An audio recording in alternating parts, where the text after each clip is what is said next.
Now look at Part 1. Part 1. Well, I'm looking for a reasonably priced holiday.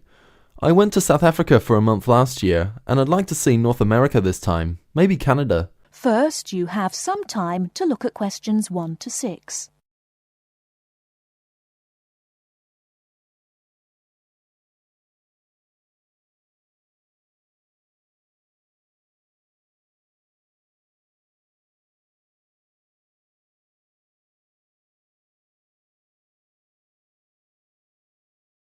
Listen carefully and answer questions 1 to 6.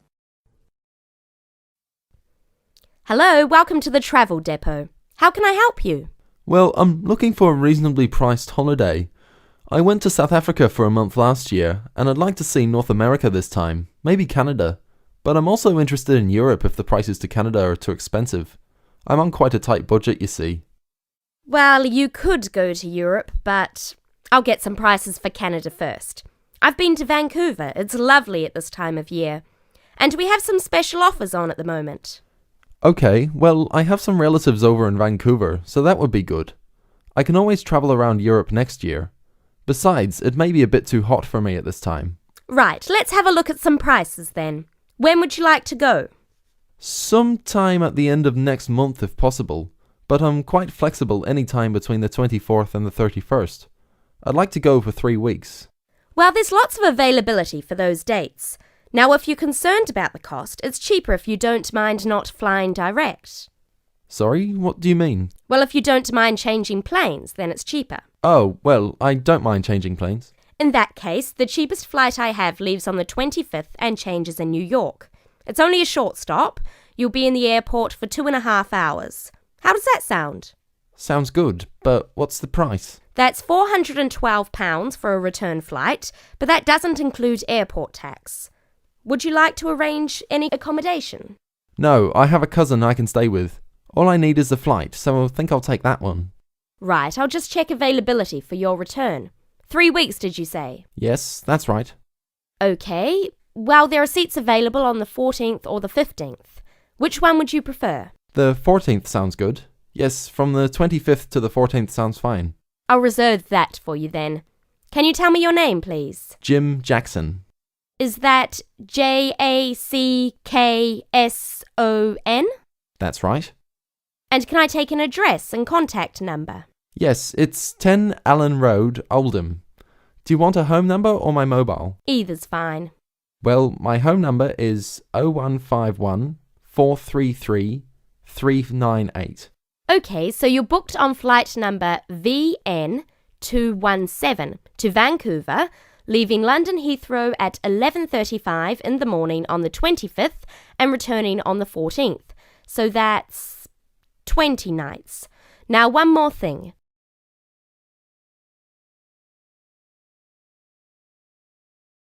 Before you hear the rest of the conversation, you have some time to look at questions 7 to 10.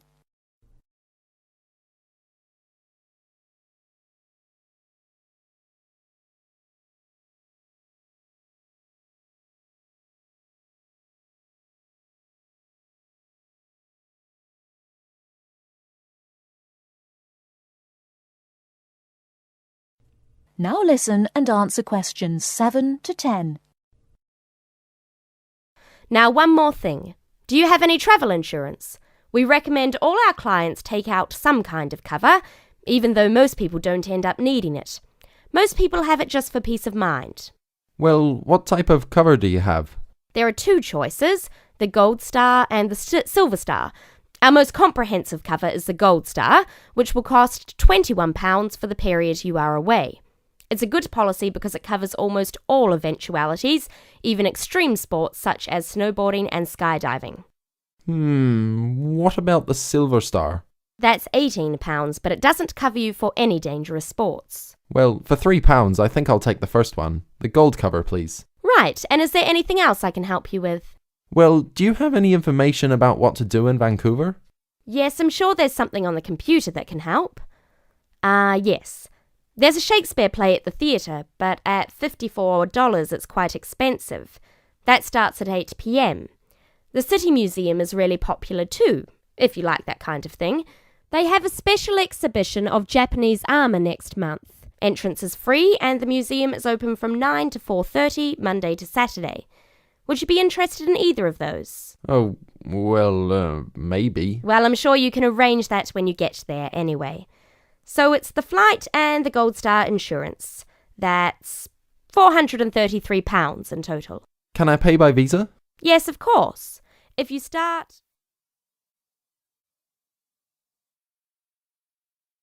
That is the end of part 1. You now have half a minute to check your answers.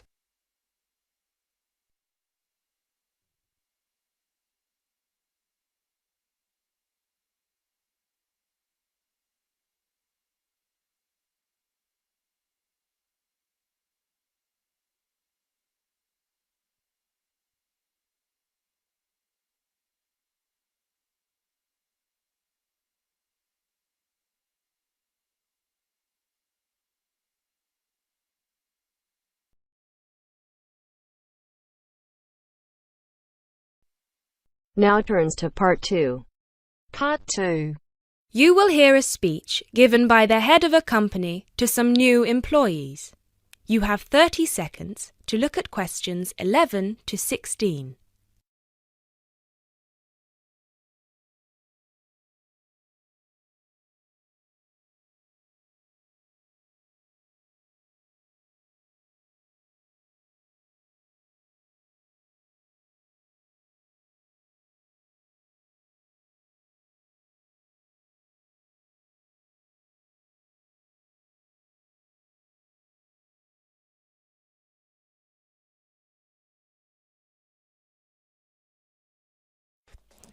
First of all, a warm welcome to Barker's Country Safaris. We're delighted to have you all on board for this season.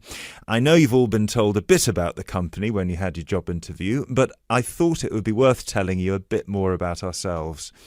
Barker's was set up 10 years ago by myself, John, and my then girlfriend and now wife, Nancy. We started it initially just as a hobby. We felt that there was a good opportunity to share our love of the countryside in this part of the world with the many visitors who come here. As you know, most people come for the beaches in the summer, but there is so much more to the region, and this is what we wanted to exploit.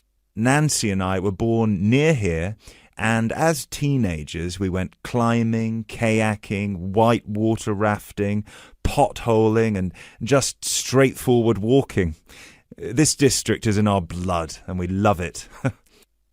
While we were still at university, we started taking small groups of visitors out into the national park in Nancy's brother's old Land Rover.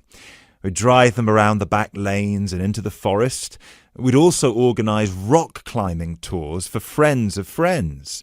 Then, each year, without us having to advertise, people came back to us to ask for more excursions and trips. So, 5 years ago, we gave up our other jobs to focus full-time on Barker's Country Safaris. Now, 2 years after that, we set up the activity tour part of the business, and 1 year ago, we expanded into organising activities for school groups during term time. Obviously, this was a massive challenge with all the health and safety requirements, but it's proving a great success.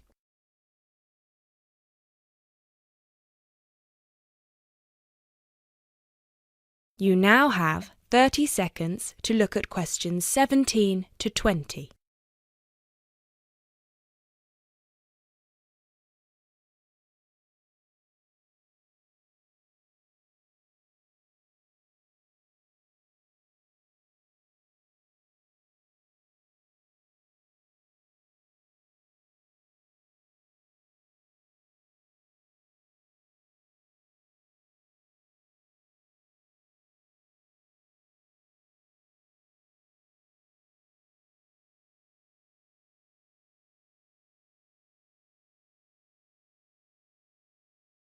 You now have 30 seconds to look at questions 17 to 20.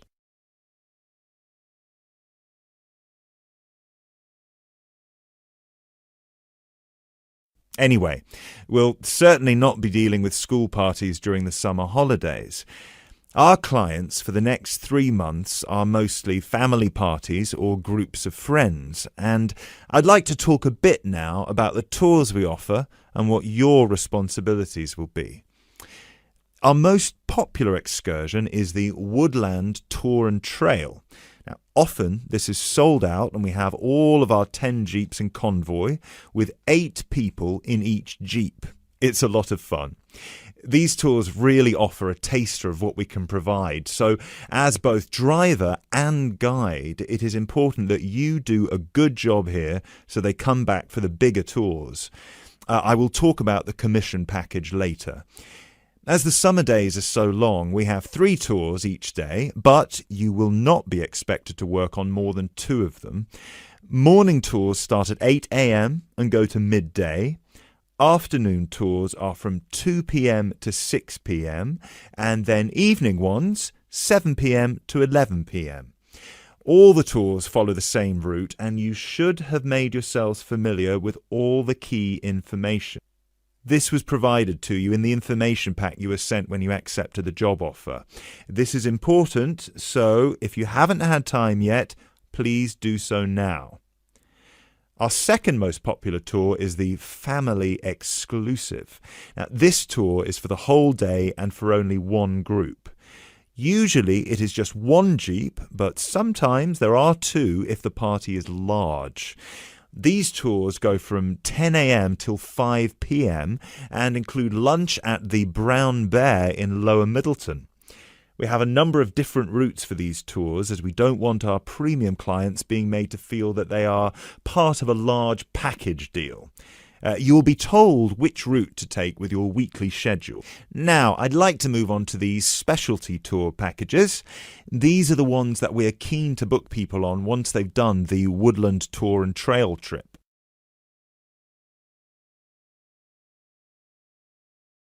That is the end of part 2. You now have half a minute to check your answers.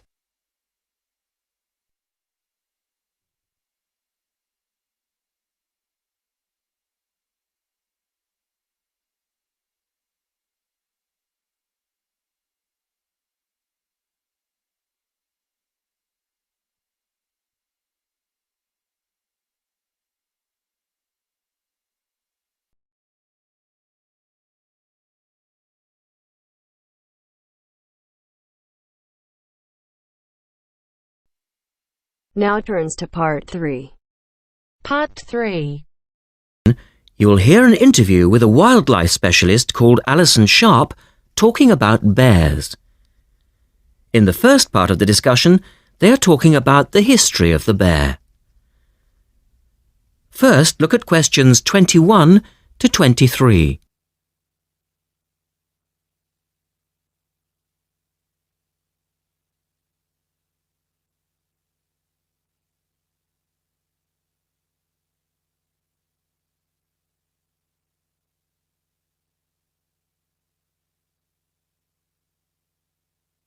Now listen to the first part of the interview and answer questions 21 to 23.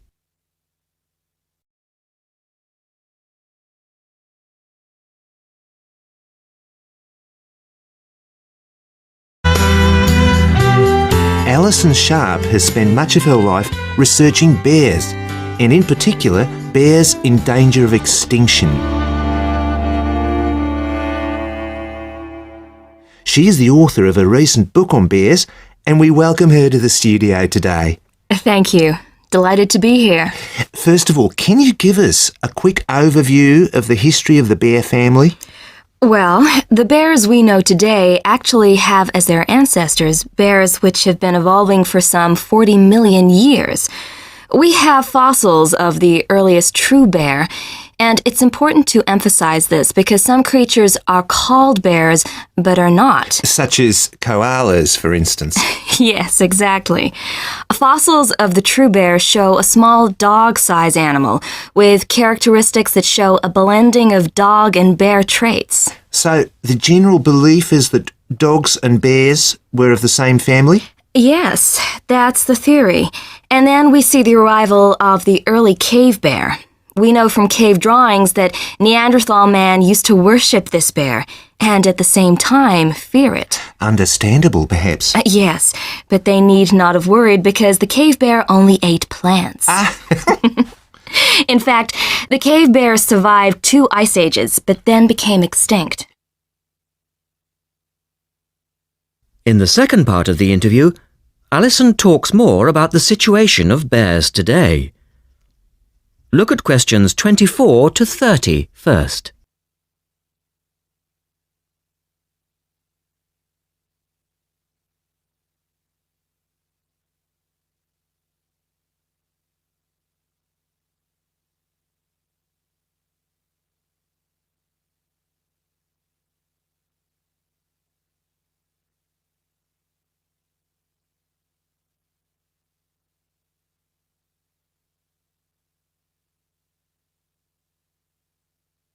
Listen carefully and answer questions 24 to 30. So, how many bears can we find today? And are any of them in danger of extinction? Well, I'll answer your first question first. There are 8 species of bear in all, among them the American black bear and the brown bear, from which evolved the newest species of bear, the polar bear. So, how old is the polar bear? Oh, he's a relative newcomer, just 20,000 years old. And could you tell us a little about them? Which is the largest bear, for instance? Well, the largest bear existing today is either the polar bear or the brown bear. Right. Don't we know? Well, it depends which criteria you use. The polar bear is the heaviest. The male weighs up to 1,500 pounds, but his narrow body actually makes him look smaller than the much more robust brown bear. So, the brown bear appears the biggest. Yes. And the smallest? Well, the sun bear is the smallest of the 8 species. They only weigh between 60 and 145 pounds. That makes him a comparative junior. Yes. And then next we have the so-called giant panda. But that's a small bear too, comparatively speaking. And are all bears meat eaters? No, not at all. In fact, the giant panda is almost entirely herbivorous, living on a diet of 30 types of bamboo. Ah, yes, of course. Pandas are famous for that. And another interesting bear is the sloth bear, which eats insects, particularly termites. He can turn his mouth into a tube and suck the insects out of their nests. So, going back to my second question, are bears really in danger of extinction? Yes, indeed, they are. The sun bear in particular, as they've been hunted almost out of existence. And the habitat of the panda is also being reduced on a daily basis. Can anything be done to reduce the threat to these endangered species? I know, for instance, that it's very hard to breed bears in captivity. Yes. Well, I think that by raising people's awareness generally, we can reduce conflict between humans and animals, to stop the slaughter in parts of the world where bears are still hunted, supposedly in self-defense or to protect livestock, but often quite unnecessarily. And we can also encourage governments to preserve the natural environment of the bear, rather than allow the areas where they live to be systematically destroyed in the name of progress. Yes, of course. And in addition to these global efforts, all profits from the sale of my book will go toward the United Nations Bear Protection Program. That's wonderful. And with the news coming up, thank you for your time, Alison, and best of luck with the book. Thank you very much.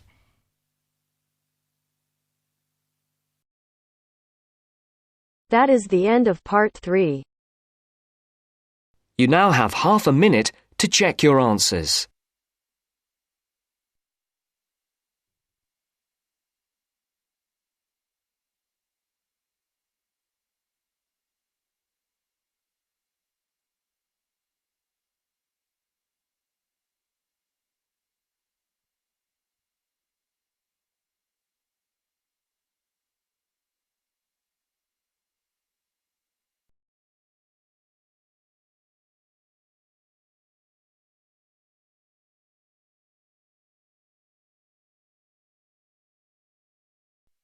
Now turns to Part 4.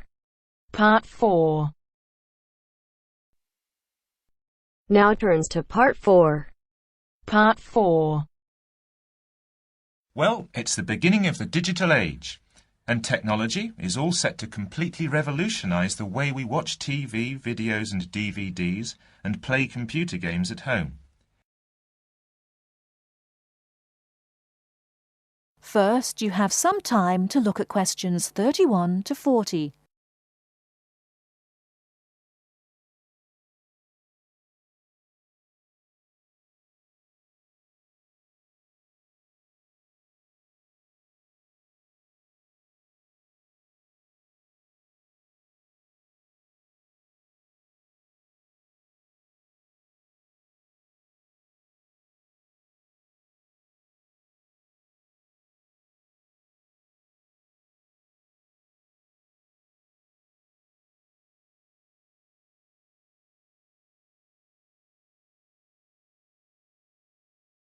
Now, listen carefully and answer questions 31 to 40. Well, it's the beginning of the digital age, and technology is all set to completely revolutionize the way we watch TV, videos and DVDs and play computer games at home. Here to tell us more about how we will be spending our leisure time at home in future is Anna Zabel. Hello. Yes, there will be huge changes in the way we use television, radio and new media in future. By this, I mean we will be able to do what we want, where we want and when we want. The result is that our homes will increasingly become home theatres, and all our entertainment at home will be available at the touch of a button. Now, most home entertainment these days is delivered over wires, but this is changing thanks to high-speed broadband. Downloading will become easier, and studios will eventually release movies, songs and video games directly to the consumer. So, for example, instead of a film opening on the big screen and eventually appearing on television, video and the internet, it can appear in all formats at once. This means that we will have more choice and control over the media we use. So, how will we use this media in our homes in future? There will be big changes in how we watch video and television. Several research groups and companies are trying to add depth to TV and other video displays in the form of a third dimension. So television and video screens will have depth. What do you mean by depth exactly? Do you mean 3D, like a hologram? That's right. When we say that a hologram has 3 dimensions, it means that we can see not only up and down and left and right, but forwards and backwards too. When we talk about dimensions, we call forwards and backwards depth. So when we say that a hologram has 3 dimensions, it means we can see up and down and left and right, just like a picture or photo. But we can also look into the hologram because the image it contains has depth. So instead of watching films on a flat screen, we will be watching them in 3D? Absolutely.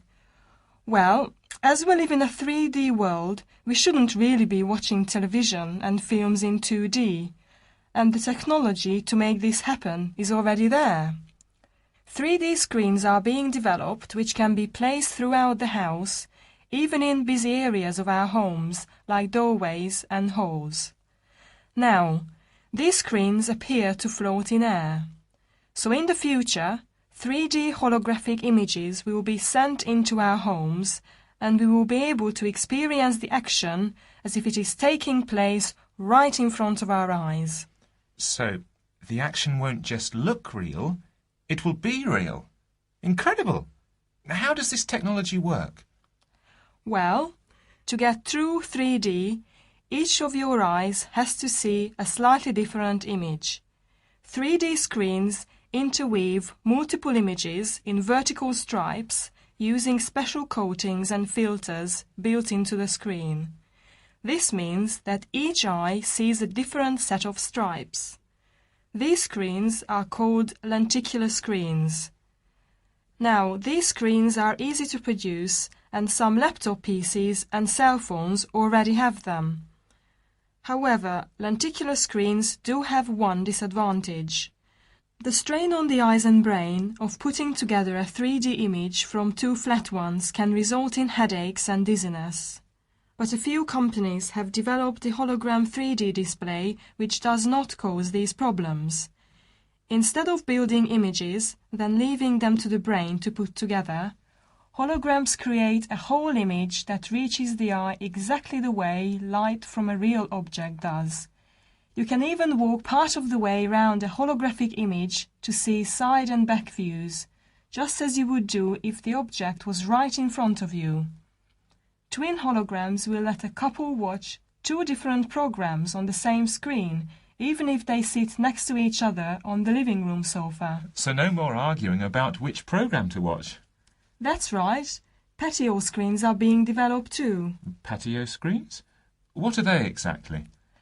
Well, a patio screen is a big inflatable screen, which means you can take it outside your home and watch a film in your garden.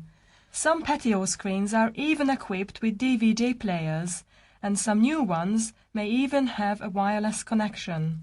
Amazing developments there. Well, join us after the break when we will be talking. That is the end of part 4. You now have half a minute to check your answers.